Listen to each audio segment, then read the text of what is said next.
परम पिता परमात्मा पूर्ण ब्रह्म सारी सृष्टि के रचनहार कबीर परमेश्वर जी की असीम रजा से आप जी सत्संग सुनने के लिए उपस्थित हुए। जिन पुण्यात्माओं के विशेष पुण्यक्रम उनके साथ होते हैं वही प्राणी सत्संग प्राप्त करते हैं। परमात्मा कबीर परमेश्वर जी ये हम सभी आत्माओं के जनक हैं, ये पिता हैं हमारे, और हम अपनी गलती के कारण इस काल के जाल में फंस गए। अब यहाँ पर कोई प्राणी सुखी नहीं है, यहाँ तक कि स्वर्गलोक के देवताओं को भी चैन नहीं है।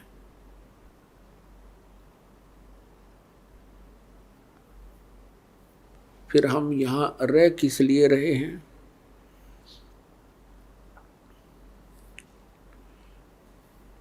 ये हमें भी मालूम नहीं था। हमने इस जन्म और मृत्यु को और संतानों उत्पत्ति और परवरिश को, इनके पालन लालन को, विवाह को, बस इसी काम को अंतिम मान रखा था कि हमारा इतना ही कर्तव्य है, ये पूरा होने के बाद हमारी भले ही मृत्यु हो जाए। अब परमात्मा ने आकर के ज्ञान दिया है, आगे गए ना बावड़े रहते भी सब जाही, बिन साहेब की बंदगी कहीं ठोड़ ठिकाना नहीं। पहले चले गए, उन्होंने तो आकर बताया नहीं उनकी क्या दशा हुई आगे, और रहते हैं जो शेष बचे हैं वो भी चले जाएंगे, यानी मृत्यु और जन्म होते रहेंगे। बिन साहेब की बंदगी कहीं ठोड़ ठिकाना ना। परमात्मा की सत्पुरुष की भक्ति के बिना इस जीव को कहीं स्थायी स्थान नहीं प्राप्त होता है। जैसे मनुष्य शरीर के अंदर प्राणी की मृत्यु होनी डेफिनेट है, यहाँ मृत्यु हुई पुण्य और पाप के आधार से आगे इसको स्थान मिलता है। पुण्यों के आधार से स्वर्ग प्राप्ति होती है। स्वर्ग का समय सीमित होता है, वो उसके पुण्यों पर आधारित होता है। जब स्वर्ग के अंदर उसके पुण्य की पूंजी समाप्त हो जाएगी, उसको कुछ समय पहले ही अलर्ट कर दिया जाता है कि अब तेरा जाने का समय आ चुका है। ये और समस्या है वहाँ स्वर्ग के देवताओं की, स्वर्ग के वासियों को उनको पहले पता लग जाता अब तुम्हारी मृत्यु होगी। ये समझ लो उनको फांसी की डेट दे दी जाती है। तो फिर वो प्राणी उस स्वर्ग में रहकर भी नरक महसूस करता है।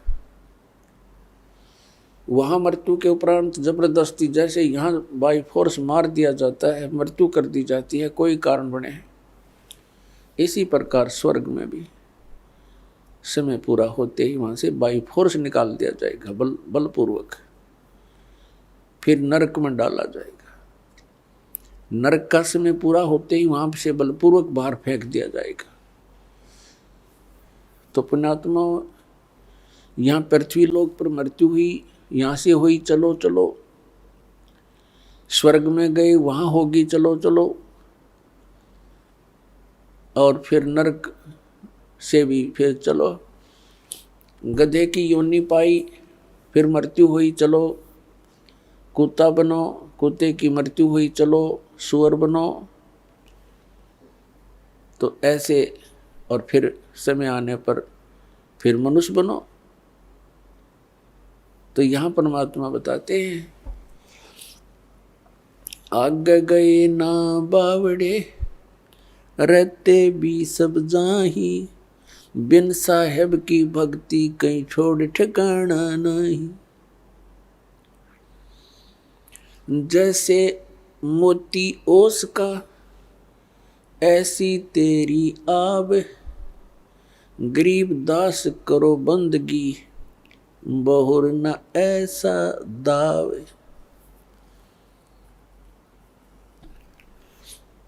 अब क्या बताते हैं, आपका मानव शरीर ऐसा है जैसे सुबह सुबह ओस गिरती है घास पर, कांटों पर, पत्तों पर,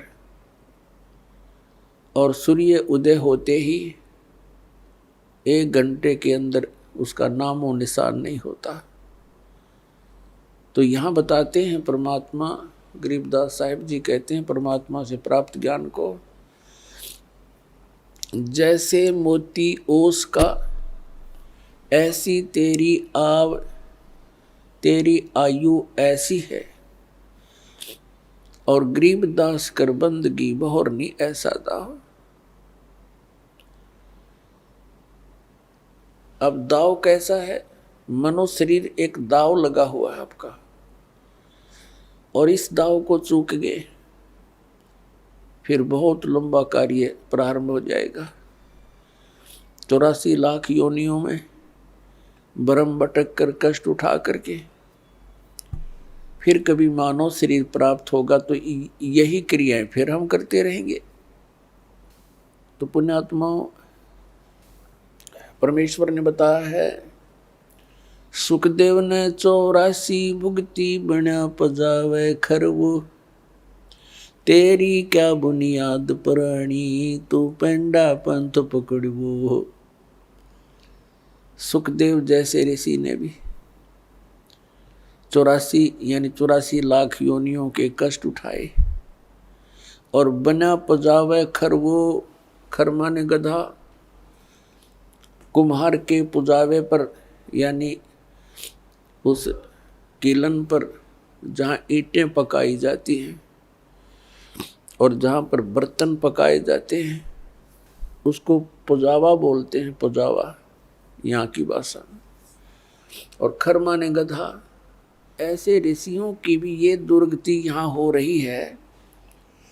तो परमात्मा कहते हैं, तेरी क्या बुनियाद पुरानी तू पेंडा पंथ पकड़े। वो पेंडा माने वो मार्ग, कौन सा मार्ग, जिससे ये 84 लाख योनियों की ये भ्रमणा, ये कष्ट, जन्म और मृत्यु समाप्त हो जा।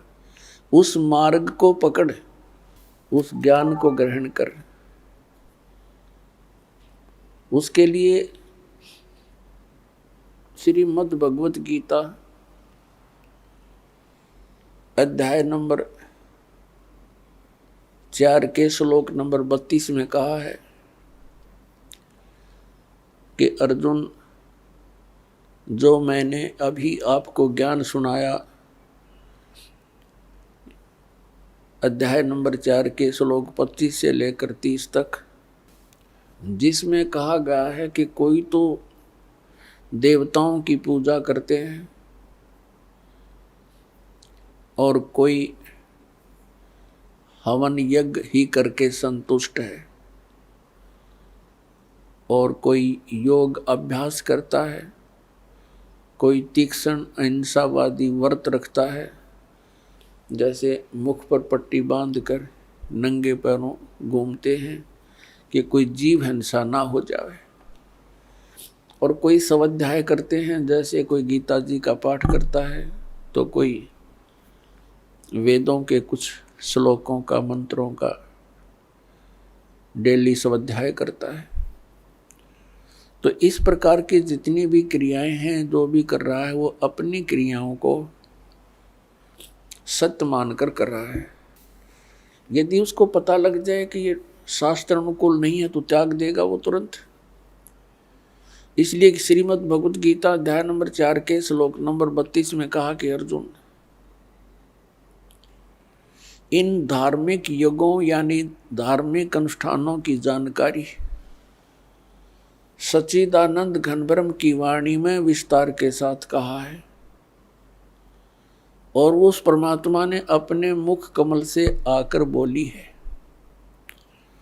उस सच्चिदानंद घनब्रह्म की वाणी में यज्ञों की जानकारी, यज्ञ माने धार्मिक अनुष्ठानों की, क्रियाओं की जानकारी विस्तार के साथ कही गई है। वो तत्व ज्ञान है। चौथे अध्याय के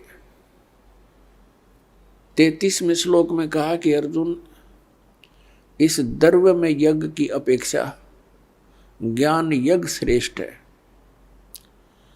द्रव्य यज्ञ क्या होता है? जैसे देखा देखी कहीं भंडारे कर दिए, गंगा के किनारे कहीं कंबल बांट दिए, कहीं और क्रियाएं जैसे कोई धर्मशाला बनवा दी। अब क्या बताया है कि इस द्रव्य यानी धन से, पैसे से होने वाले जो अनुष्ठान हैं, इनकी अपेक्षा ज्ञान यज्ञ श्रेष्ठ है। तो ज्ञान यज्ञ तत्व ज्ञान यानी सत्संग है। सत्संग वो तत्व ज्ञान है जो सब सद्ग्रंथों के अनुकूल हो, वो तत्व ज्ञान है। और वो ज्ञान परमात्मा ही आकर देता है। ज्ञान, अध्यात्म, यथार्थ ज्ञान परमात्मा स्वयं ही आकर प्रदान करता है। बाकी तो जीव संज्ञा के प्राणी हैं, जीव संज्ञा में हैं, वो अपने अपने अनुभव अटकल लगाते रहें, लेकिन यथार्थ ज्ञान परमात्मा ही बता सकता है। अपने द्वारा रची हुई सृष्टि को स्वयं ही वो ठीक ठीक विस्तार के साथ बताता है। ऐसा वेदों में प्रमाण है।